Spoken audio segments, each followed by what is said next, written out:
మన ఇంట్లోకి అనుకోకుండా కొన్నిసార్లు పక్షులు, కీటకాలు వస్తూ ఉంటాయి. వాటి వల్ల కొన్నిసార్లు శుభం కలుగుతుంది. కొన్నింటికి మనం లక్ష్మీప్రదంగా భావిస్తాం.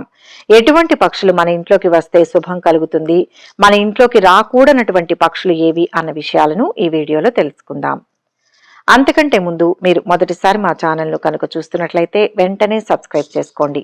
అలాగే ఎప్పటికప్పుడు మేము పెట్టే లేటెస్ట్ వీడియోల కోసం పక్కనే ఉన్న బెల్ సింబల్ను క్లిక్ చేయండి. ఇలా చేస్తే మేము ఎప్పుడు కొత్త వీడియోలు పెట్టినా మీకు నోటిఫికేషన్ ద్వారా వస్తుంది. ఇక విషయంలోకి వెళ్తే, ఒకానొక సమయంలో ఈ భూమిపై ఎన్నో రకాల పక్షులు సందడి చేస్తూ ఉండేవి. అయితే ప్రస్తుతం టెక్నాలజీ పెరగడంతో రేడియేషన్ కారణంగా ఎన్నో పక్షి జాతులు అంతరించిపోతున్నాయి. అయితే మన ఇంటి చుట్టూ పరిసర ప్రాంతాలలో కొన్ని రకాల పక్షులు సందడి చేస్తూ ఉంటాయి. అలాగే మరికొన్ని తరచూ ఇంట్లోకి వచ్చి సందడి చేస్తుంటాయి. సనాతన ధర్మంలో దేవతలే కాకుండా జంతువులు, పక్షులు, చెట్లను కూడా పూజిస్తారు. ప్రతి ఒక్కరూ తమ ఇంట్లో ఆనందం, సంపద కోరుకుంటారు. దీనికి కేవలం మతపరమైనవే కాకుండా వాస్తుశాస్త్రం అనేక పరిహారాలు చెప్పబడ్డాయి. వాస్తు శాస్త్రంలో కూడా పక్షుల ప్రస్తావన ఉంది. అయితే ఇలా ఏ పక్షి మన ఇంట్లోకి రావడం వల్ల ఎలాంటి ఫలితం కలుగుతుందో చూద్దాం. ఒకప్పుడు రామచిలుకలు ఎప్పుడూ ఇళ్లలోనే ఉండేవి, కానీ ప్రస్తుతం వాటి ఊసే లేదు. అయితే రామచిలుకలు ఇంట్లోకి రావడం అనేది ఎంతో శుభంగా పరిగణిస్తారు. ఎందుకంటే దీనికి కుబేరుడికి సంబంధం ఉంది. అంతేకాకుండా మన్మధుడి వాహనం. అంతేకాకుండా ఇది శుభానికి కూడా ప్రతీక. జ్యోతిష శాస్త్రం ప్రకారం బుధగ్రహంతో దీనికి సంబంధం ఉంది. బుధుడు శోభకు చిహ్నం. చిలుక ఇంట్లోకి ప్రవేశించడం వల్ల సంపద లాభం, వ్యాపార వృద్ధిని సూచిస్తుంది. వసూలు కాని రుణాలు కూడా వసూలవుతాయి. వాస్తు శాస్త్రం ప్రకారం చిలుక మీ ఇంట్లోకి అకస్మాత్తుగా ప్రవేశిస్తే మీరు ఎక్కడి నుంచైనా సంపద పొందబోతున్నారని అర్థమట.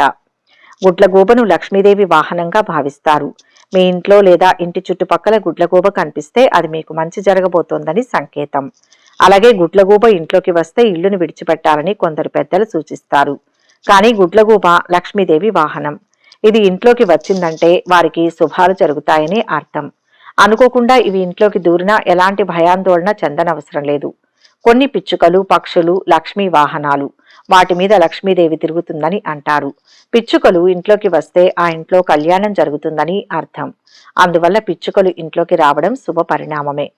2 పిచ్చుకలు ఇంట్లోకి వస్తే కళ్యాణం ఆ ఇంట్లో జరగబోతుందని లేదా సంతానం కలగబోతోందని అర్థం. వాస్తు శాస్త్రం ప్రకారం మీ ఇంట్లో పక్షి గూడు కట్టుకుంటే మీ ఇంట్లో త్వరలో ఆనందం వస్తుందని సంకేతం. పక్షి రాక కూడా అడ్డంకులను అధిగమించడానికి సంకేతం. వాస్తు శాస్త్రం ప్రకారం కాకి ఇంటి రాకను శుభప్రదంగా పరిగణించబడుతుంది. ఇది కాకుండా కాకి ఇంటికి అతిథుల రాకను కూడా సూచిస్తుంది. ఇక కాకి ఎగురుకుంటూ ఇంటి ముందు వాలితే పితృదేవతలు పిలిచినట్లు లెక్క. అయితే కాకి ఇంటి ముందు వాలగానే దానిని వెళ్ళగొడతారు. అలా చేయడం మంచిది కాదని కొందరు జ్యోతిష్యులు సూచిస్తున్నారు. వాస్తు శాస్త్రం ప్రకారం మీ ఇంటి చుట్టుపక్కల లేదా మీ ఇంటి పైకప్పుపై కోళ్ల శబ్దం వినపడితే మీరు పాత స్నేహితులను కలవబోతున్నారని సంకేతం. సీతాకోక చిలుకలు ఇంట్లోకి దూరడం వల్ల ఇంటికి కొత్త వాతావరణం అలుముకుంటుంది. పూలు ఎక్కువగా ఉన్న ఇళ్లలోకి సీతాకోక చిలుకలు ఎక్కువగా వస్తూ ఉంటాయి. సీతాకోక చిలుకలు ఇంట్లోకి వస్తే ఇల్లు పూలవనంలా ఆహ్లాదకరంగా మారిపోతుంది. ఇంట్లో ఉండే వారికి బాధలు తొలగిపోయి ఆనందంగా మారుతారు. సీతాకోక చిలుక ఇంట్లోకి వస్తే లక్ష్మీప్రదం. లక్ష్మీప్రదం అంటే డబ్బు ఒక్కటే కాదు, సంతోషం, సంతానం, మనశ్శాంతి, కరువు లేకుండా ఉండడం, ఎవరి దగ్గర చేయి చాచకుండా ఉండడం, ఇవన్నీ కూడా లక్ష్మీ తత్వాలే. సీతాకోక చిలుక ఇంట్లోకి వస్తే లక్ష్మీ కటాక్షం కలుగుతుంది. కందిరీగ ఇంట్లోకి వస్తే శుభప్రదం. కందిరీగ ఇంట్లో గూడు కడితే లక్ష్మీ కటాక్షానికి సంకేతం. కందిరీగలు కట్టిన గూడు మట్టితో బొట్టు పెట్టుకుంటే మంచి జరుగుతుంది. నెగటివ్ ఎనర్జీ తగ్గుతుంది. మానసిక సమస్యలు తొలగిపోతాయి. ఇంట్లోకి తాబేలు రావడం అనేది ఎంతో శుభంగా పరిగణిస్తారు. తాబేలు, చేపలు వంటి జలచరాలకు వాస్తు శాస్త్రంలో ప్రత్యేక స్థానం ఉంది. తాబేలు ఇంట్లోకి సానుకూల శక్తిని తీసుకొస్తుంది. ఇది శ్రీ మహావిష్ణువు కూర్మావతారానికి సూచిస్తుంది. అందుకే దీన్ని మరింత పవిత్రంగా భావిస్తారు. తాబేలు ఇంట్లోకి రావడం అనేది లక్ష్మీ రాకకు చిహ్నంగా పరిగణిస్తారు. ఇంట్లో శాంతితో పాటు శ్రేయస్సును కలిగిస్తుంది. అంతేకాకుండా మానసిక ప్రశాంతత కలుగుతుంది. ఇక పాము, తేలు, జెర్రీ లాంటివి ఇంట్లోకి వస్తే అశుభమనే అనుకోవాలి. పాము ఇంట్లోకి దూరిందంటే ఆ ఇంట్లో ఏదో జరగబోతోందని గుర్తించాలి. జెర్రీలు ఇంట్లోకి వస్తే ఆ ఇంట్లో అశాంతి మొదలవుతుంది. ఇక కాకి తలపై తన్నితే ఆ వ్యక్తికి ప్రమాదం జరిగే అవకాశం ఉంది. అయితే ఇలాంటివి చోటు చేసుకున్న సంబంధిత జ్యోతిష్యులు ఆధ్యాత్మిక గురువుల ద్వారా పరిహారం చేసుకోవచ్చు. కొన్ని విషయాలు అనుకోకుండా జరిగినా వాటిని మంచి మార్గంలో మారేందుకు దేవుణ్ణి ప్రసన్నం చేసుకోవాలి. పావురాలు. పావురం నిశ్శబ్ద పక్షి అనడంలో ఎలాంటి సందేహం లేదు.